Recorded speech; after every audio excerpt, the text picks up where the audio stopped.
On the 20th of July 1943, a woman was led towards her execution inside of a French prison for her date with the guillotine.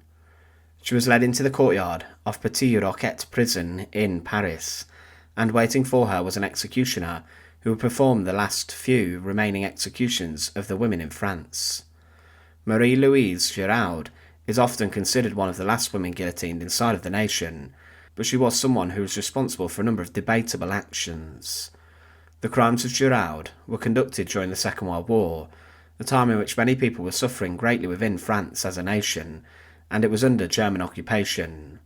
Many prominent French politicians themselves would later be executed at the end of the war for collaboration with the enemy, but as Paris was flooded with German soldiers, there were a number of women working to perform a number of procedures that would lead to the execution of Giraud.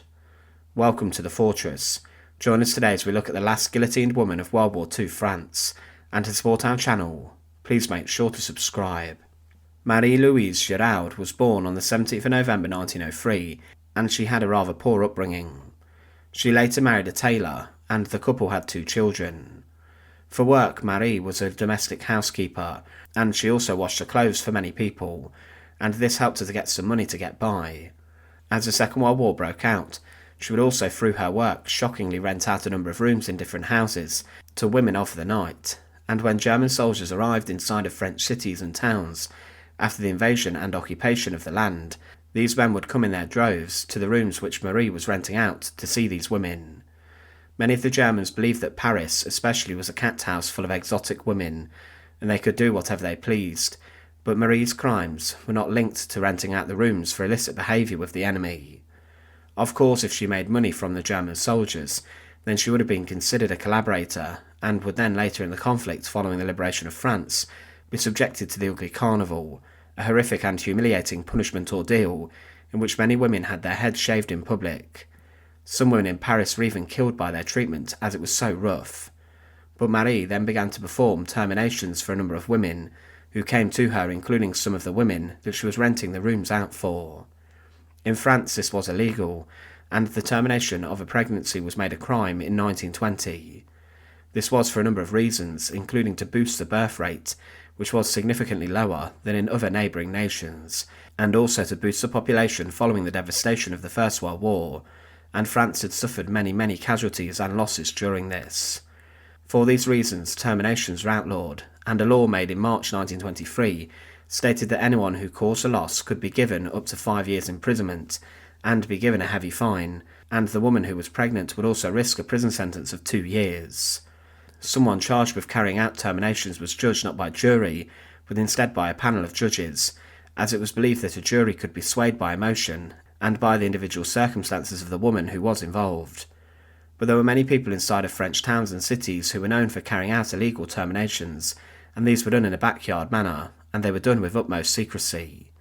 Later, just before the outbreak of the Second World War, with the German invasion of Poland causing havoc in Europe, the penalty for these terminations was ramped up, but because of the troubles across the continent, the demand for this sort of action was higher, and it became a capital offence, and was considered a crime against the security of the state, and something tantamount to treason. Marie-Louise Giraud was approached by many women for her services, and it was later stated at her trial that 27 women had come to her seeking help, and that Marie had helped these women and performed the actions. She at times performed them without offering any form of compensation to the women, but of course she knew the dangers of what she was doing, not just to the health of the woman, but in placing herself at the mercy of the courts, who could and later would rain down on her with brutality. She was referred to as the female maker of angels, as she was one of these women who were conducting this sort of work, and she would perform her work mostly inside the region of Cherbourg. Women would see her and request her help, and she would assuringly, for a fee, oblige. This sort of work was also known in England and in other nations throughout history, and it was of course very dangerous. Whilst the Second World War was still being fought, and whilst the Vichy governments were operating, Marie was brought to trial. She was placed in front of a number of judges who heard her actions, crimes, and they imposed the ultimate sentence upon her. She was sentenced to death for crimes against the French state in performing the 27 different actions on different women in the Cherbourg region, and she was then sent to prison to sit on death row to await her death sentence. At the time inside of France, it was only really one executioner who worked to take the lives of convicted French citizens. Of course, the Germans had their own execution squads themselves, but the executioner who performed executions on the guillotine solely was known as a man from Paris, and he was Jules Henry Desfourneaux. He was in charge of the last public execution using the guillotine, and he was known for carrying out some of the final executions using the guillotine upon women. Desfourneaux was not a popular man, and during World War II he was employed by the Vichy government, who were said to be German collaborators, to execute communists and members of the French resistance, and those who were fighting the Germans to liberate France. From this he gained a lot of experience, and at the end of the war he did escape execution himself, despite being known as a collaborator. On the 30th of July 1943, Marie-Louise Giraud was informed that she was due to be executed imminently, and she was even given a priest who would provide her with spiritual guidance in her final hours and moments.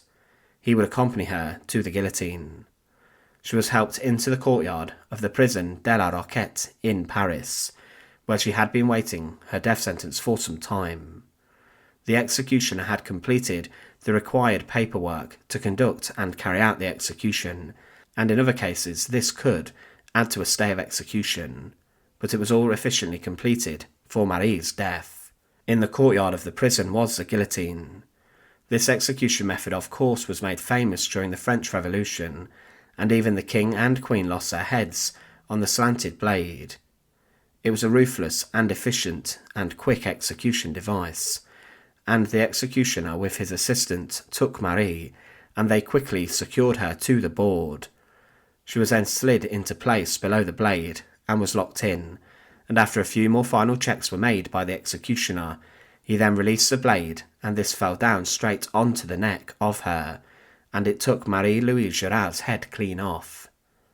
Marie-Louise Giraud was one of the final women to be executed in France by the French state and the government, and she was the final woman executed on the guillotine during the Second World War, who was put to death by the collaborationist Vichy government.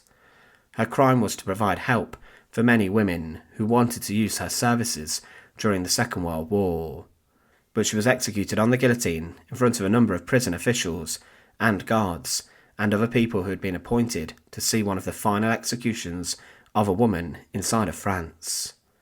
Thanks for watching. To support our channel, please make sure to subscribe, and once again, thank you so much for watching.